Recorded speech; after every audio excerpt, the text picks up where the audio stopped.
son message qu'il a mis dans mon cœur aujourd'hui. Amen. Nous allons commencer par la lecture de la Bible. Nous allons lire Matthieu 16, du verset 1 jusqu'à 4. Les pharisiens et les sadducéens abordèrent Jésus et pour l'éprouver, lui demandèrent de leur faire voir un signe venant du ciel.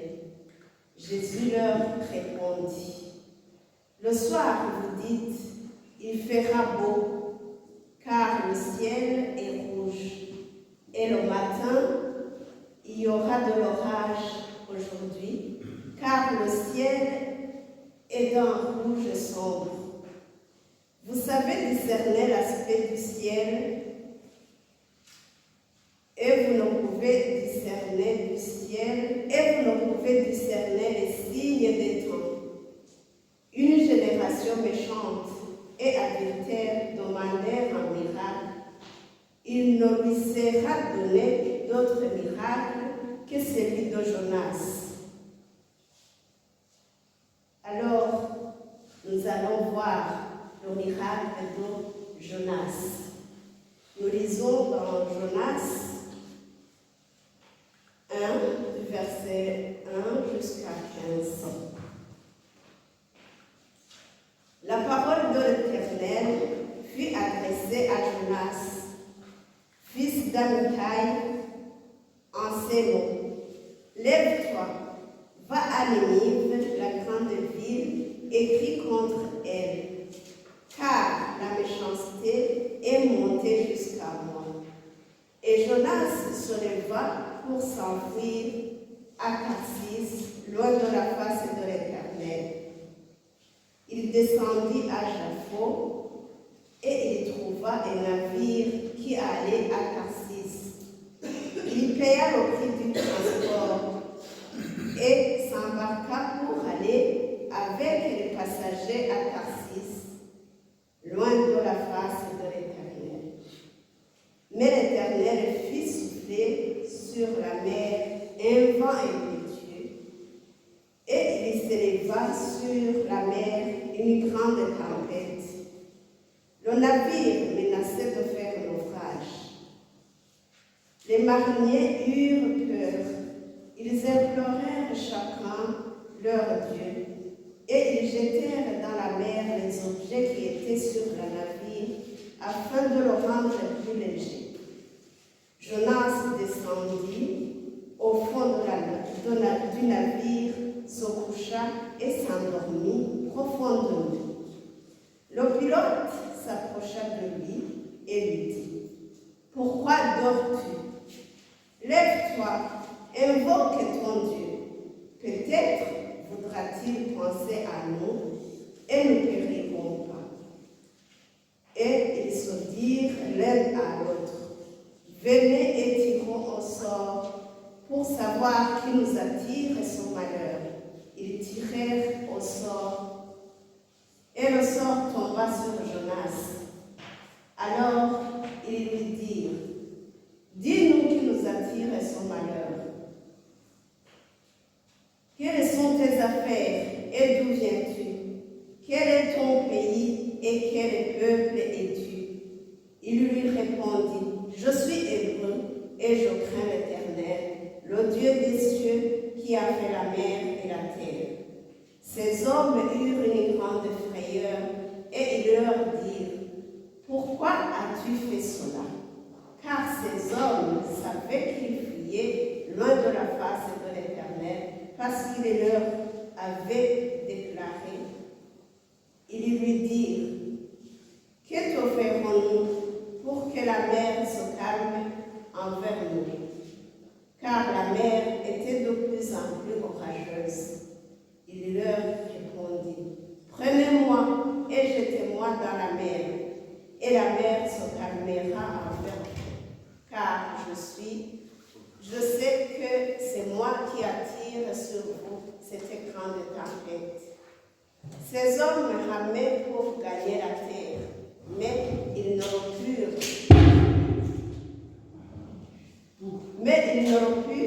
pas parce que la mer s'agitait toujours plus contre eux. Alors ils invoquèrent l'Éternel et dirent, Ô Éternel, ne nous fais pas périr à cause de la vie de cet homme, et ne nous charge pas du sang innocent. Car toi, l'Éternel, tu fais ce que tu veux. Puis ils prirent Jonas et le jetèrent dans la mer, et la fureur de la mer s'apaisa. Alléluia. Amen. Le thème de la parole d'aujourd'hui, c'est l'obéissance ou obéir à Dieu. Je vais d'abord essayer de définir le mot obéir.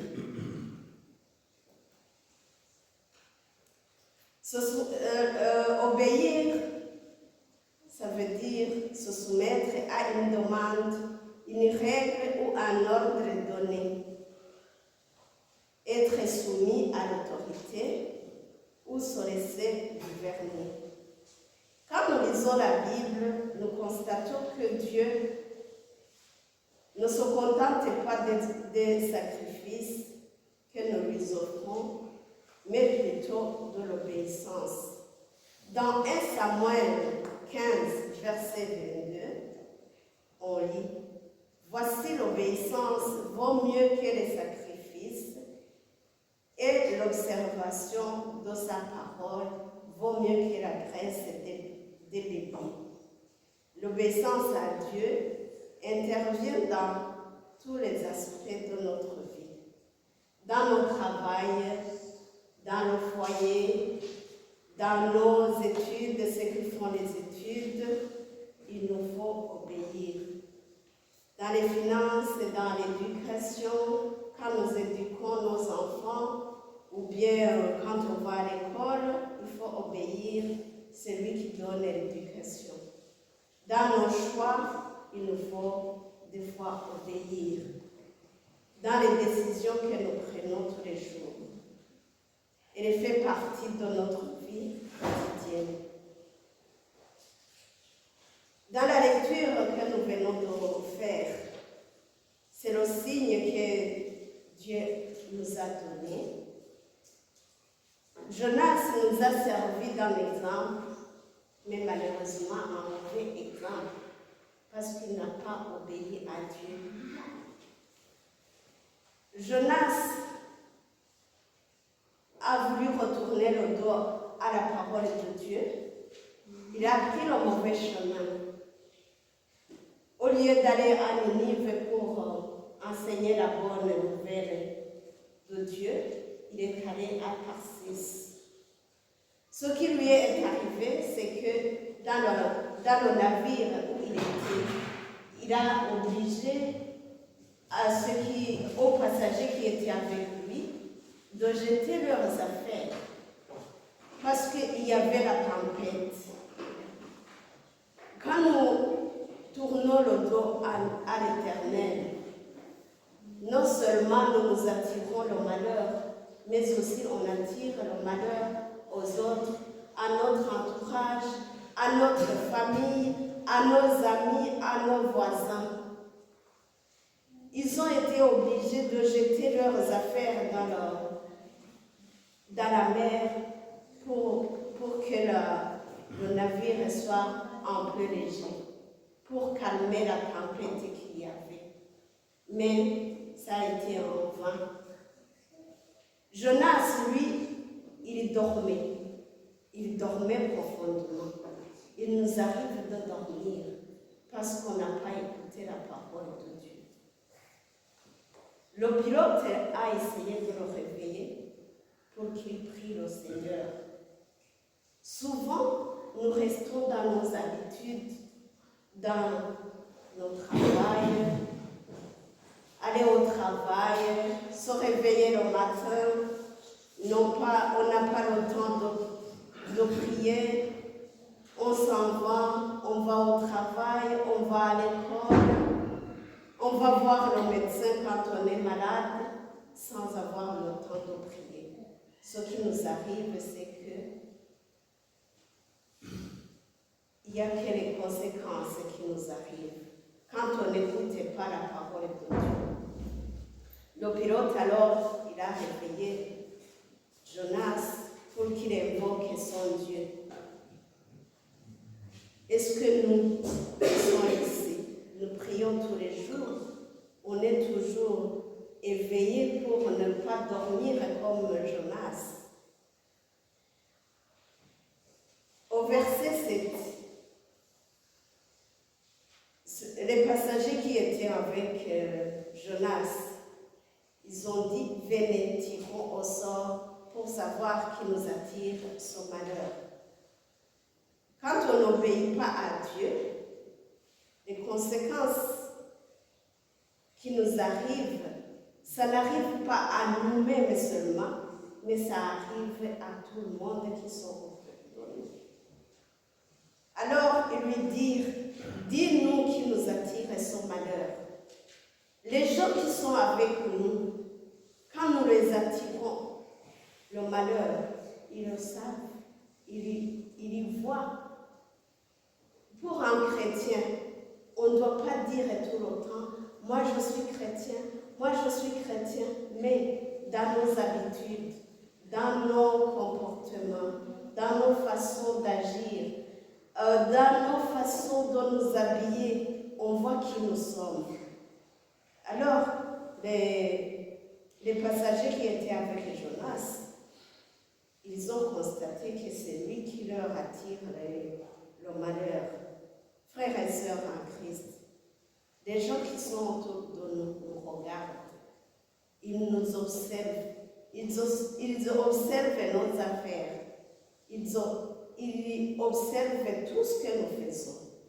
Alors, soyons de bons exemples, évitons d'être comme Jonas.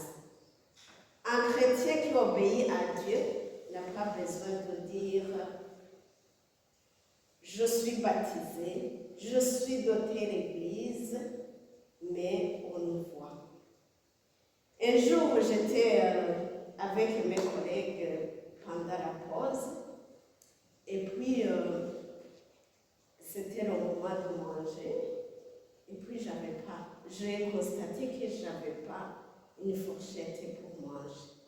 Alors ma collègue m'a dit, prenne la fourchette qui est là, et puis tu manges avec.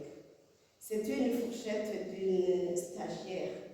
Vous savez que souvent les stagiaires sont un peu sous-estimés. Alors moi j'ai répondu non, je ne peux pas faire ça, je ne peux pas manger avec la fourchette d'une stagiaire. Comment elle va manger après? Nous étions dans le 3e étage et la cuisine se trouvait au sous-sol. Alors j'ai pris la décision de descendre au sous-sol pour chercher ma fourchette. Quand ma collègue a constaté ça, elle m'a dit « Ah, ça c'est une réaction d'un chrétien. » Alors j'ai dit que Dieu soit loué. Je n'ai pas besoin de dire que je suis chrétien pour qu'on remarque ce que je suis. Ça, c'est c'est un petit exemple. J'ai lu aussi un livre qui dit que chaque fois qu'on doit prendre une décision ou chaque fois qu'on fait quelque chose, un chrétien doit se demander si c'était Jésus qui était là, qu'est-ce qu'il ferait à ma place? Alors, toi qui es là, lorsque tu prends des décisions, tu te demandes, qu'est-ce que ferait Jésus à ma place? Jonas n'a pas obéi à Dieu jusqu'à ce qu'il se retrouve dans le ventre d'un poisson. On n'a pas continué la lecture parce que c'était 4 chapitres. Mais dans le chapitre 2 ou 3, Jonas s'est trouvé, quand on l'a jeté dans la mer, il y a un gros poisson qui était envoyé par Dieu. Il l'a englouti. Il s'est retrouvé dans le ventre du poisson.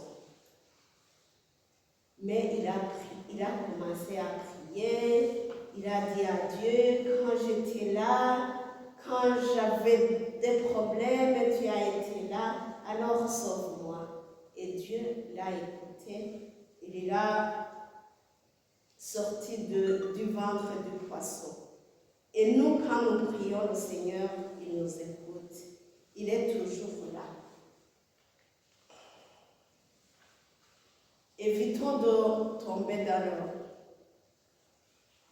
le ventre du poisson. Il nous arrive des fois des malheurs qui nous arrivent parce que nous-mêmes, nous les avons attirés sur nous. Dans le chapitre 4, Jonas s'est irrité car Dieu a pardonné. Au fait, dans le chapitre 3, on voit que lorsqu'il est sorti du ventre du poisson, quand même, il est allé vers le peuple de Ninive pour annoncer la bonne nouvelle, après avoir châtié par le Seigneur. Écoutons la voix du Seigneur avant d'être châtié. Dans le chapitre 4, alors, Jonas s'est irrité car Dieu a pardonné au peuple de Ninive. Il existe des personnes qui n'aiment pas les autres. Et lorsqu'il les voit dans la grâce de Dieu, il commence à s'irriter comme Jonas. Lorsque les méchants voient les autres avancer, ils s'irritent au lieu de rendre grâce à Dieu. Il existe des gens, quand tu es béni, ils commencent à dire, pourquoi c'est pas moi? Pourquoi c'est lui au lieu de moi? Il y a des bénédictions sur la tête du juste, mais la violence couvre la bouche des méchants. C'est ce que nous dit Proverbe 10, verset 6. Dans le chapitre 4, verset 5, Jonas sortit de la ville et s'assit à l'orient de la ville. Là, il se fit une cabane et s'y tint à l'ombre jusqu'à ce qu'il voie ce qui arriverait dans la ville. Il existe des gens qui se mettent à l'écart de nous pour voir ce que Dieu fait pour nous. Ce n'est pas parce qu'ils nous aiment, c'est parce qu'ils sont méchants. L'Éternel Dieu, croître un ricin qui s'éleva au-dessus de Jonas pour donner de l'ombre à sa tête et pour lui ôter son irritation. Jonas éprouva une grande joie à cause de son ricin. C'est très dommage. C'est très dommage de voir des personnes comme Jonas. Il s'irrite car Dieu a fait grâce au peuple de Ninive, mais il est content d'être à l'ombre de Dieu. Que Dieu nous pardonne. Amen. Amen. Jonas n'est pas une bonne personne. Évitons d'être comme Jonas. La parole de Dieu nous dit, réjouissez-vous avec ceux qui se réjouissent et pleurez avec ceux qui pleurent. Dans Romains 12, verset 15. Jonas ne s'est pas réjoui avec le peuple de Ninive. Chers frères et sœurs en Christ, pour obéir à Dieu, nous devons connaître sa volonté. Et comment connaître la volonté de Dieu? Jonas connaissait ce que Dieu voulait, mais il ne l'a pas fait. Dieu nous demande de faire sa volonté, et pour la connaître, il faut connaître Josué 1, verset 8. Ça nous dit que ce livre de la loi ne s'éloigne point de ta bouche, Médite-le jour et nuit pour agir fidèlement selon tout ce qui est écrit, car c'est alors que tu auras du succès dans tes entreprises. C'est alors que tu réussiras. Amen. Amen. Que ce livre de la loi ne s'éloigne point de ta bouche. Médite-le jour et nuit pour agir fidèlement selon tout ce qui est écrit. Car c'est alors que tu auras du succès dans tes entreprises. C'est alors que tu réussiras. Par cette parole, on voit que c'est notre intérêt d'obéir à Dieu. Avant de faire quoi que ce soit, un chrétien doit se poser ces questions. Que dis-tu, Seigneur? Que dois-je faire? Que veux-tu que je fasse? Pour faire la volonté de Dieu, nous devons renoncer à notre propre volonté, nos désirs charnels, à nos pensées, à nos émotions, à nos calculs, etc. L'obéissance à Dieu nous demande aussi d'être patient. Par exemple, si on prie pour demander à Dieu quelque chose et que la réponse tarde d'arriver, des fois nous cherchons nous-mêmes le chemin pour arriver à avoir ces choses que nous avons demandées à Dieu. Mais il faut d'abord la patience. Parce que Dieu, s'il tarde de nous donner quelque chose, c'est qu'il voit que nous ne sommes pas prêts. Il attend que nous grandissions. Dans Romains 15, verset 4, « Or, tout ce qui a été écrit d'avance l'a été pour notre instruction, afin que par la patience et par la consolation que donnent les Écritures, nous possédions l'espérance. » Et 1 Timothée, verset 6, 1 Timothée, chapitre 6, verset 11, « Tout enfant de Dieu qui décide de suivre la voie de Dieu devra s'armer de patience et garder la foi en toutes circonstances, car quel que soit le temps que ça prendra, le Seigneur agira. » Amen. Amen. Pour obéir, nous avons besoin aussi de la foi. L'apôtre Paul recommande à Timothée d'avoir la foi, car sans foi, on ne peut pas obéir à la volonté de Dieu. Pour obéir à Dieu, il nous faut aussi de l'amour.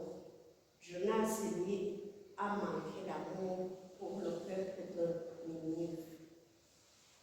Dans Jean 14 et 15, nous lisons, « Si vous m'aimez, gardez mes commandements. » L'amour conduit à l'obéissance. Quand on aime quelqu'un, on réfléchit pas 1000 fois pour l'obéir. Dieu nous a aimés en premier, nous devons répondre à son amour.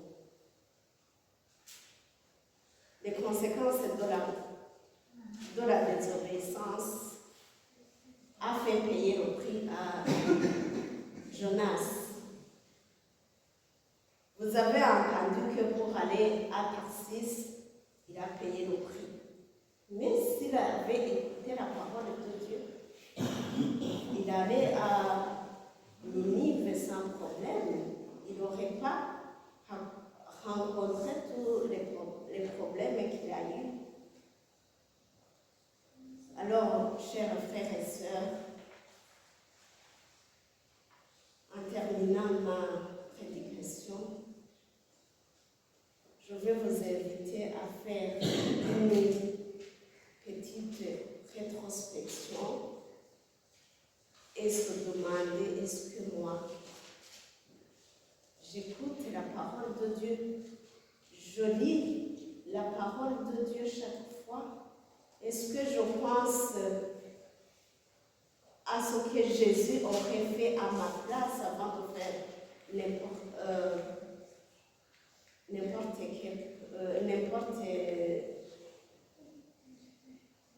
n'importe quelque chose que je dois faire? J'aimerais qu'on nous mette la chanson qui se trouve dans ce brochure, la chanson numéro 4, pour demander le pardon à Dieu là où nous avons manqué de reconnaissance. Que Dieu vous bénisse. Amen.